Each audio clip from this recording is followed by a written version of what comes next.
otro, el que a mí me gusta mucho, que es la capacidad de confianza, o lo que yo llamo la delegación de la seguridad. La delegación de la seguridad. Cabe la posibilidad de que yo lo tenga por exceso y entonces sea un panoli, que me toman el pelo continuamente, o que sea un insensato que está realizando actividades demasiado peligrosas continuamente. Cabe que yo lo tenga por exceso y entonces sea un paranoico, un desconfiado crónico. El equilibrio con respecto a la confianza es trascendental, porque todo el mundo se piensa en los otros aspectos, bueno, también, pero menos. En los otros aspectos, como que nos es más fácil el poder asumir que tenemos un problema de autonomía, o que tenemos un problema de intento, o que tenemos un problema de empatía, o que tenemos un problema... Pero con la confianza no, porque lo que hay detrás de la confianza es miedo.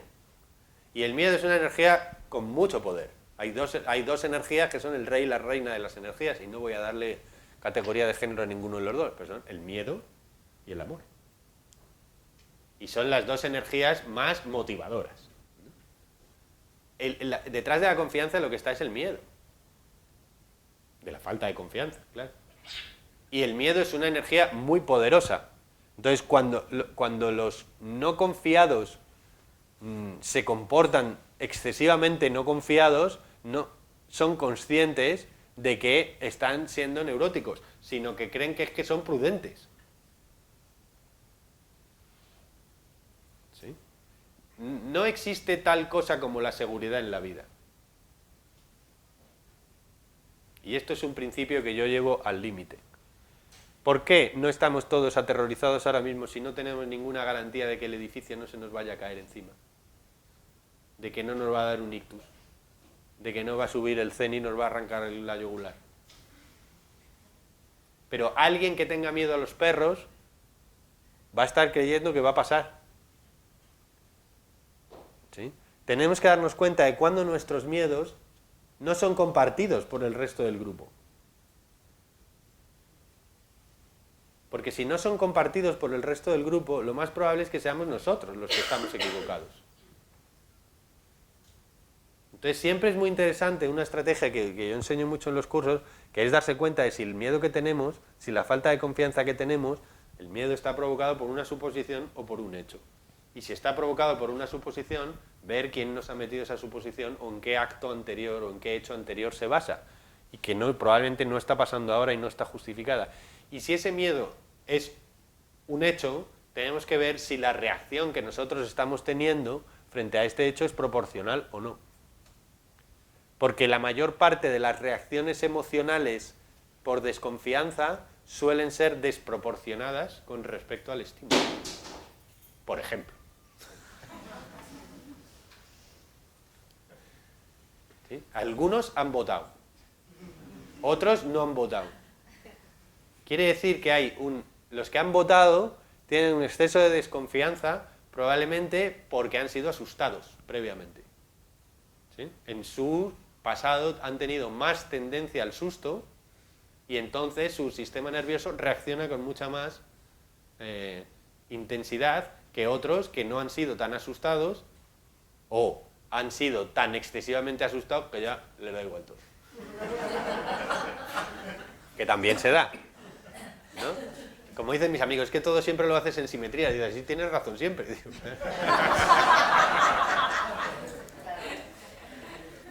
Tu puta teoría de la simetría no deja a nadie que es metabaza, ¿sabes?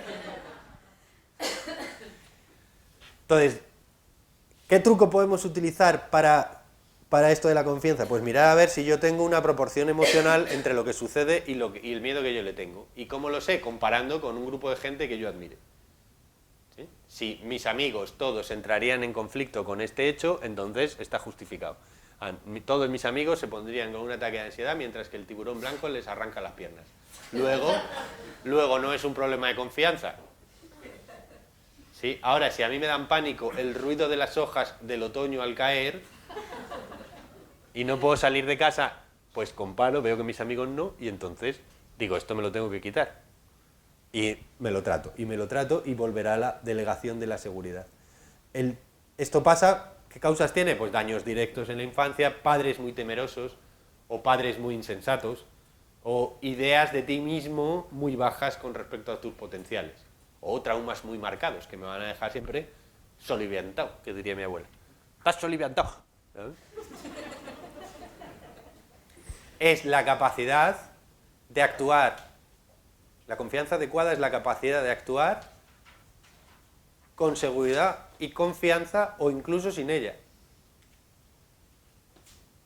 ¿Sí? Los que hacen actividades que obviamente son peligrosas, como ponerse a escalar en hielo, yo qué sé, ser domador de tigres o pobres tigres, o lo que sea, no es que no tengan miedo, es que tienen una relación íntima tienen una relación íntima con su propio miedo y entonces actúan como si hubiera seguridad. Y uno de los grandes misterios es que cuanto más actúas como si hubiera seguridad, más parece que hay seguridad. Y hay muchas veces que los adultos, cuanto más mayor eres, más miedoso eres en general. Obviamente los chavales son más insensatos. ¿Por qué? Primero porque están cocidos ahí a las hormonas, y estas hormonas pues hacen que sean más insensatos en general. Pero también porque tienen menos experiencias. Pero cuando ya tienes el culo pelado y ya has visto gente que se ha muerto, problemas que ha habido, has tenido accidentes, has tenido líos, te han contado 1000 historias y has visto suficientes telediarios, pues entonces tienes una gama de ocurrencias mentales de lo que te puede pasar en cada momento que no tenías de pequeño, bendita ignorancia, ¿sí? Pero que te impiden tener la suficiente seguridad como para poder renovarte. Y la vida, quiero decir, al final, ¿qué va a pasar? Pues ¿qué va a pasar si soy un poco arriesgado? Pues al final va a pasar lo mismo, antes o después. ¿Sí? Entonces hay muchas veces que la prudencia, que es una cualidad, la llevamos al límite y entonces lo que hacemos es un ataúd, que es un recipiente extraordinariamente cómodo. Nunca estarás más cómodo. No hay nada que hacer, tumbado, todo lleno de raso, acolchadito, cerradito, no te entra nadie te... El enemigo viene de dentro. ¿Sí? Pero claro, ¿qué diversión hay? ¿Sí? Entonces el equilibrio entre la comodidad y la seguridad es trascendental, porque muchas de las depresiones, bueno, algunas de las depresiones vienen provocadas por un exceso de comodidad, en el que no hay aliciente y entonces ya solo esperas más repetición de la comodidad. Mientras que las amenazas clásicas no se han ido. La vejez, la enfermedad, el dolor, la muerte de los demás. Entonces estás muy cómodo, porque tienes tu dinerito, tienes tu casita, tienes tus relacioncitas, tus hábitos cogiditos, piqui, la tienda, no sé cuánto, pin, pero ahí está cada mañana, cada vez que te ves en el espejo. Y sabes que no sé quién sigue envejeciendo, y sabes que... ¿Sí? Entonces, las amenazas inexorables siguen estando. Pero si yo no hago ningún riesgo de salir del ámbito de seguridad, del ámbito de comodidad, entonces dejo de apreciarlo, porque el placer de beber está en la sed y el placer de comer está en el hambre. Nadie tiene placer de comer recién comido. Al contrario, te pone malo. Entonces, para poder disfrutar de las comodidades, uno se tiene que ir y dejar de tenerlas. Si no, te saturan. Un ratito de cama está muy guay de 7 a 7 y cuarto, que es cuando está prohibido, cuando te tienes que levantar y cuando has dormido 4 horas. Pero si llevas 32 días en la cama, no es placentero, por muy cómodo que parezca. ¿Sí? Luego, el tener la capacidad de tener la delegación de seguridad, fijaos que luego explico esto, delegación de seguridad, y la confianza como para poder actuar más allá de la comodidad, te lleva a que tu vida sea mucho más interesante. Y digo delegación de la seguridad porque en realidad lo que tienes que tener es confianza en que la vida va a saber lo que tiene que pasar, que los demás van a saber lo que tienen que hacer, que tu hijo va a saber ser tu hijo, que tu perro va a saber ser tu perro y que tú ya sabrás ser tú. Y cuando lleguemos a ese río construiremos ese puente. Luego no tiene sentido estar diciendo, oh, Dios mío, antecediendo qué va a pasar. ¿Sí? Sí, tengo que estar. Qué mal voy a dar la conferencia, ya verás como todos me empiezan a buchar, seguro que se me va a caer el edificio. Rebeca y yo nos vamos a equivocar y vamos a dar 2 horarios distintos.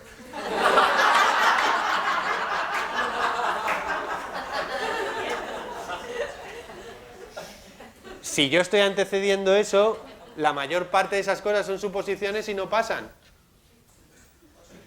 O sí, y cuando pasan, construimos ese puente. ¿Sí? Eso sí, no llovía cuando Noé empezó a construir el arca. Pero una cosa es ser precavido y otra cosa es no moverse y morirse de pena. Súper cómodo, pero de pena.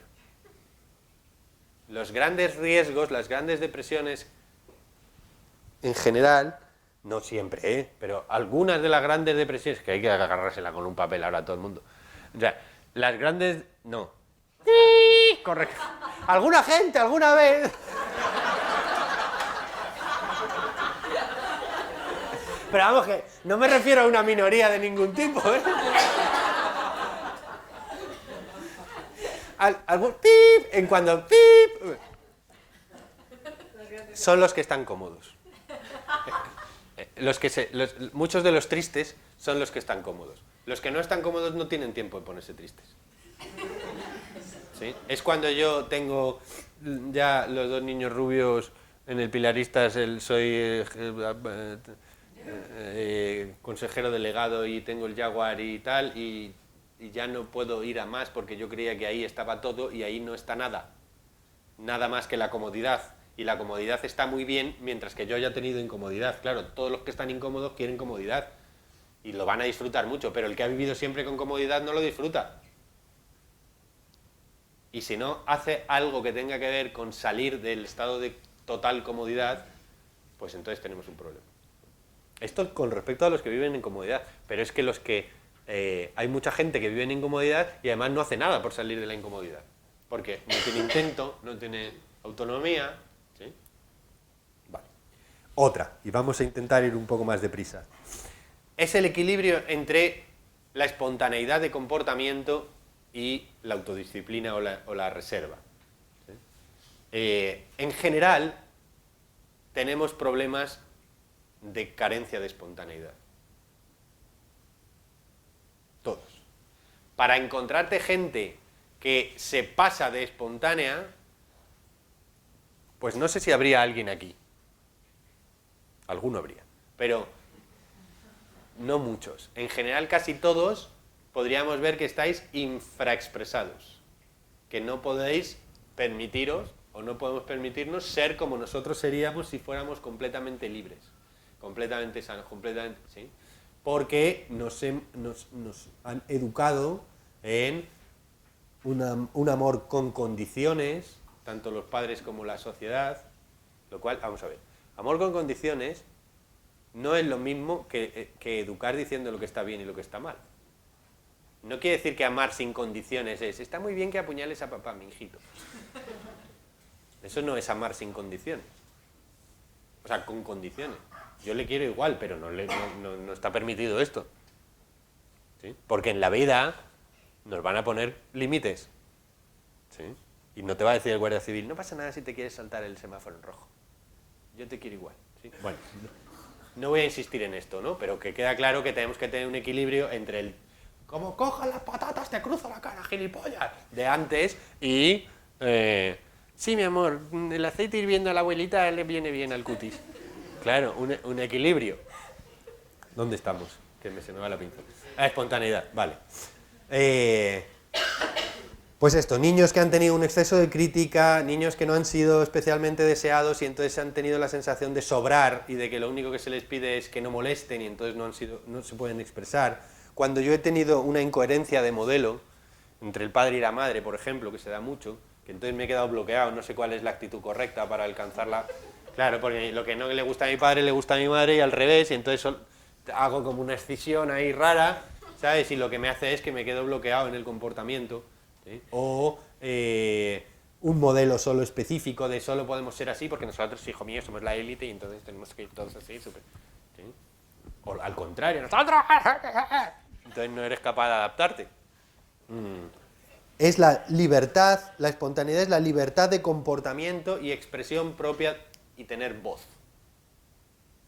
Tener voz, aunque estés en grupo, tener voz. Y está muy relacionada con la autonomía y la libre independencia. ¿Sí? Por ejemplo, ejemplos, los niños, los animales, son el ejemplo perfecto de la espontaneidad. Un animalito tiene que estar muy traumatizado para no ser espontáneo. Y un niño tiene que estar muy traumatizado para no ser espontáneo. En principio, una persona sana es una persona espontánea. No quiere decir caótica, pero espontánea. Es decir, no está continuamente mirándose a sí mismo a ver si su comportamiento es adecuado. Cuando tienes pánico escénico, que lo sé bien por mi profesión anterior, y tienes miedo a hablar en público, ¿qué es lo que pasa? Pues que hay ahí un problema de autojuicio en la acción. Es decir, yo tendría que estar pensando en hablar de la espontaneidad y estar pensando en dar ejemplos, en decir, pues esto pasa, pues no pasa esto, pero si estoy pensando en cómo lo digo yo, entonces voy a estar mirándome a mí mismo mientras lo digo y entonces ya voy a estar... Claro, y entonces no se me va a dar bien. La carencia de habilidad en la espontaneidad tiene que ver con cuánto juicio tengo sobre qué estoy haciendo, que no quiere decir no tener capacidad de observarme. Yo me observo mientras hablo, pero no me enjuicio. Simplemente me doy cuenta y tengo la confianza suficiente en que el sistema interno va a corregir el defecto. ¿Sí? Si yo digo, estás haciendo demasiado el payaso, dice la voz, ¿vale? Y me doy cuenta, estoy haciendo demasiado el payaso. Entonces simplemente le doy un ok a esto, ¿no? Y lo suelto. Porque sé que el sistema después va a corregirlo. Pero si yo estoy continuamente diciendo, no tengo que ser tan payaso, no tengo que ser tan payaso, estás siendo payaso, payaso, payaso, payaso, payaso, pues ya. Claro, pues, el ejemplo no es bueno porque he hecho el payaso. Pero si yo me estoy criticando continuamente no voy a ser capaz de tener espontaneidad. Luego, esa mirada perversa que tenemos nosotros hacia nosotros mismos en el comportamiento social es una mierda, porque lo que nosotros le llamamos química es precisamente a cuando hay dos que son espontáneos. Por eso es tan atractiva la espontaneidad y la naturalidad. Por eso lo peor que se dice en los realities es que es una falsa. Claro, porque una falsa que es alguien que no es espontáneo, es alguien que finge que es alguien que no es. ¿Y qué pasa cuando tú tienes a alguien que finge que no es? Que tú finges que no eres tampoco, porque no te fías del otro. Y entonces es estas cenas incómodas de, está muy bueno la patata cocida. Oh, sí, ¿y has probado el vino? Creo que es muy adecuado. No estás en el otro. No estás expresándote tú, estás mirando qué es lo que debería decir en esta situación, con lo cual, incomodidad, incomodidad para todos. No hay nada más incómodo que alguien que esté hablando en público y esté incómodo él. Porque tú, ¿no? Imaginaros que es un monólogo y hace chistes, y hago, y todo el mundo, nadie se ríe, y entonces hago yo. Bueno, pues os cuento el elefante. Y nadie se ríe. Y le ves cómo se va angustiando, y cada vez más... ¿Por qué? Porque está mirándose a sí mismo. Y cuando alguien está en expresión externa, mirándose a sí mismo, es angustioso. Al contrario que cuando alguien está en expresión espontánea, que es placentero para los demás. De hecho, en la tradición española se dice olé cuando sucede esto, que es que alguien está en espontaneidad total, sea cantando, bailando, y eso es el arte. El arte es cuando alguien está dirigido desde fuera, o dirigido desde su naturaleza, o es Dios quien le mueve, o la música, o el arte, o lo que sea. Eso es el duende que se ha entregado y lo tiene, y eso nos enseña, ¿sí? ¿Qué es lo que intentan los profesores de té cuando dicen, saca lo que llevas dentro? ¿Qué es lo que está diciendo? No te autorregules tanto, porque te estás reprimiendo. De hecho, la expresión olé probablemente, no sé seguro, pero venga de Alá, de que alguien está siendo Alá mientras está actuando, porque nosotros hemos sido 1000 años de Alá, queridos. Aunque ahora seamos súper nórdicos.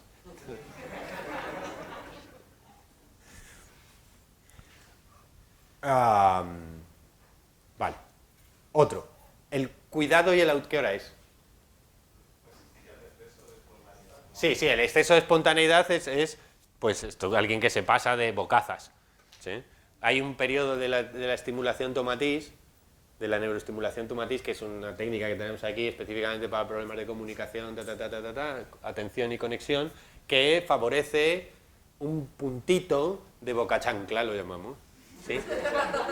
Y es que de repente se relaja la censura, claro, es un tratamiento que permite que la persona se exprese mejor, comprenda mejor, tenga más empatía, tenga más atención, pero claro, en personas que han estado muy reprimidas, en el momento en que sueltas un poco los cinturones, hostia, parece que pues, te pones un poquito políticamente incorrecto. Por eso les advertimos.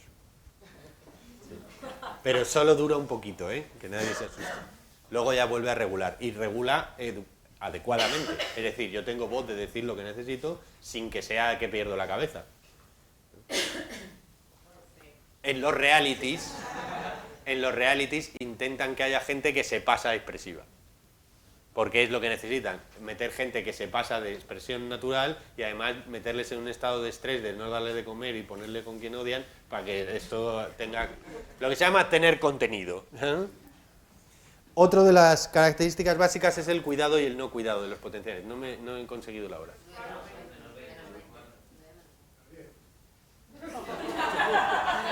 Sé libre y autónomo. Si no te... Ya sabes. Ah, vale.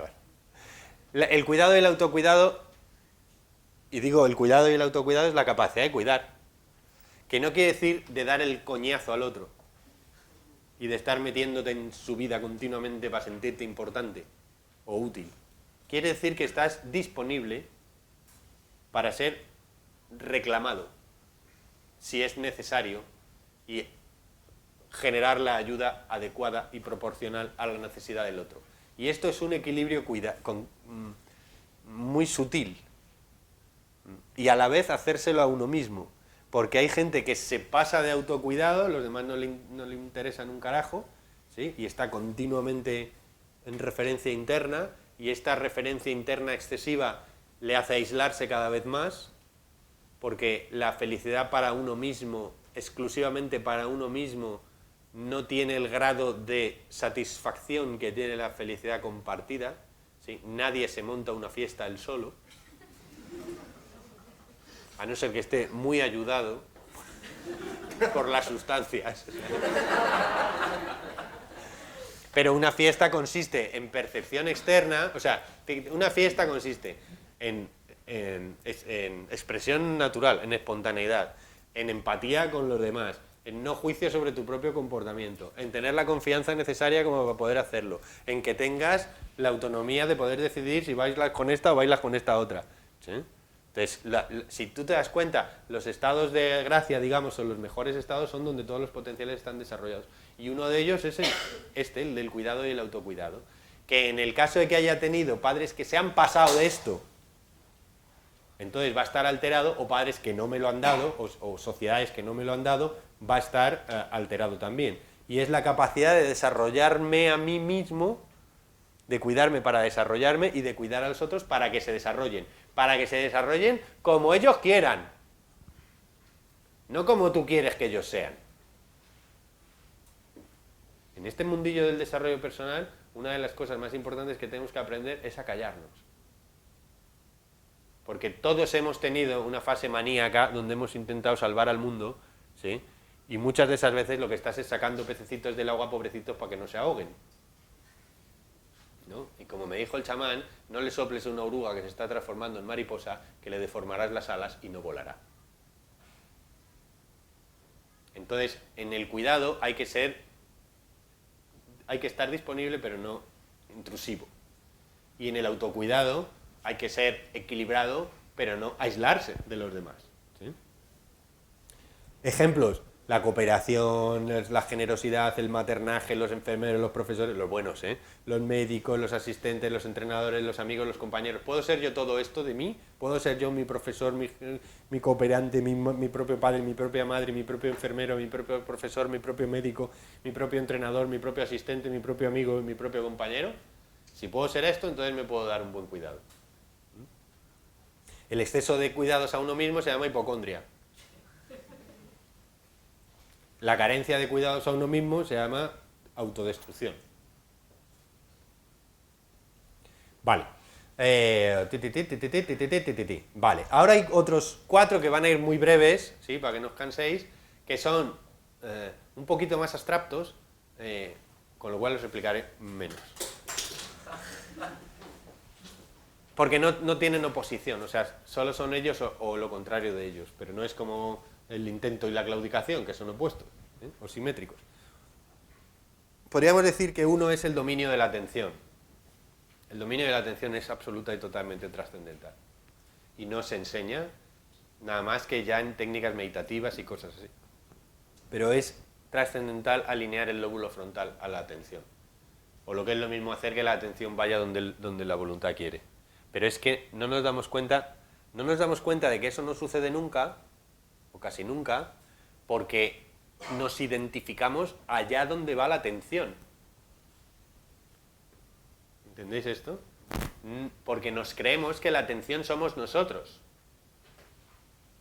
Es que no sé por qué estoy todo el rato pensando en no sé qué. Pues porque no puedo controlar la atención. ¿Entendéis? Controlar la atención es decidir dónde va y durante cuánto tiempo.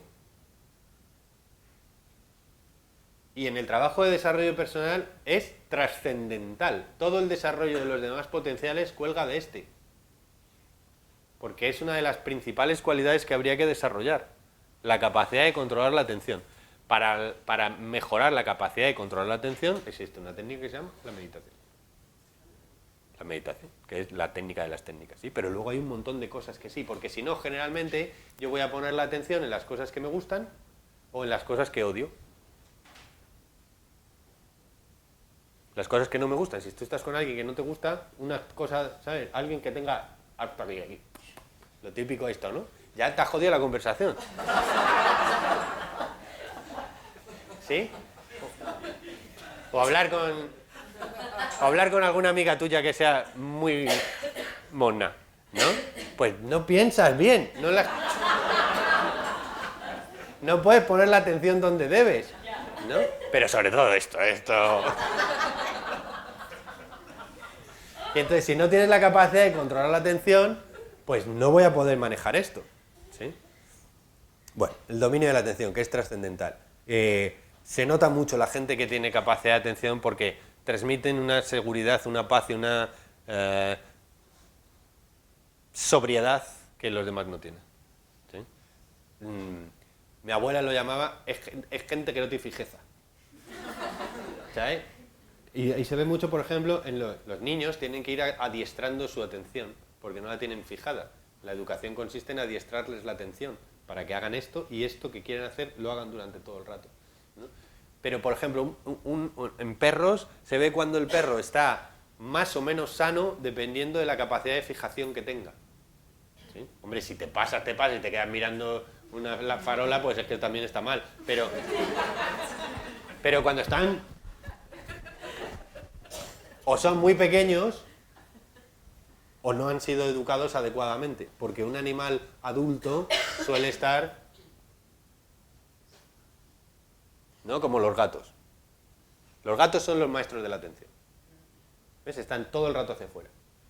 Y además esta maestría de la atención nos implica que yo pueda controlar cuándo estoy poniendo la atención dentro y cuándo estoy poniendo la atención fuera. Y esta es la clave. Esto sería un tema entero para una conferencia completa. Pero percepción externa, percepción interna es trascendental como la manejo. Y luego saber, sobre todo en percepción interna, dónde voy a poner la percepción interna. Bueno, no vamos a entrar ahí. Otra de las cualidades, la penúltima, es la proporción emocional, que hemos hablado un poquito antes de esto, que es si lo que yo siento con respecto a los acontecimientos es adecuado y proporcional. Lo que yo siento con respecto a los acontecimientos es adecuado y proporcional. Si mi novia recibe un WhatsApp mientras yo cocino y salgo como un puto desquiciado a gritarle a quién te escribe, no es que el WhatsApp sea gravísimo. ¿Entendéis? Es que hay una desproporción emocional entre lo que yo estoy recibiendo. Si vengo a esta fiesta o a esta reunión y hay alguien que no me ha saludado, que yo le conozco, y de repente entro en catarsis y convulsiono en el suelo por verme rechazado, es que tengo una desproporción emocional. ¿Sí? Entonces, acordaros del ejemplo que ponía antes de hacer la comparativa sobre la proporción emocional, porque la proporción emocional es la que me dice mi grado de adecuación al mundo exterior. Y esto es lo que me hace estar tranquilo, feliz y pacífico. Si yo tengo emociones sobredimensionadas con respecto a los estímulos, por ejemplo, una fobia, ¿sí? No soporto las fotos en blanco y negro. Pues esto es una fobia, como ya sabéis que hay todo tipo de fobias, ¿no? A cualquier cosa le puedes coger fobia. Sí, podríamos explicar por qué, pero te lo tienes que tratar, porque tú no puedes ir por la vida con una desproporción emocional creyéndote que de verdad es que las fotos son peligrosas y que los demás están equivocados. ¿Sí? Todo lo que sea rico o bueno para los demás que para ti no lo sea, o tolerable, digamos, que para ti no lo sea, es que tienes un problema dentro con eso. Entonces, cuando es, no, pues que no soporte, plantéate qué es lo que no soporto. O pierdo la cabeza cuando, o a mí es que, y entonces esto creo que es mi identidad, me he identificado con ello, me creo que es lo normal, y punto pelota de que tengo que vivir con eso siempre, y no es verdad, ¿vale? Y la última, ya por ponernos espesos, es lo que yo llamo el significado abstracto del sentido, que ya esté la marinera del nombre, claro, el significado abstracto del sentido, tócate las narices, ¿no? Que tiene que ver con que cuando el cognitivo se desarrolla lo suficiente, ¿sí? Entonces los acontecimientos que suceden en la vida ya no son ellos en sí mismos, sino que son simplemente metáforas de acontecimientos más grandes o de sentidos más grandes. Los significados se amplifican. Cuando tú estás viendo una arruga, no estás viendo esa arruga, ni siquiera estás viendo que tú estás siendo mayor, estás viendo la impermanencia. ¿Entiendes? Entonces empiezas a manejar el mundo en significados abstractos y globales. Y cada uno de los grandes significados abstractos y globales tienen un sistema de adecuación. Entonces, en el momento en que tú eres capaz de tener un sistema de adecuación a cada una de las características de la realidad, todos los demás pequeños acontecimientos los vas a poder colocar en esos grupos, digamos. Con lo cual, si tú eres capaz de manejar toda la impermanencia, nada de lo que sea los pequeños detalles de lo impermanente te va a afectar. Porque tú ya eres capaz de manejar la impermanencia. ¿Me explico? Pero para esto tienes que haber visto las categorías.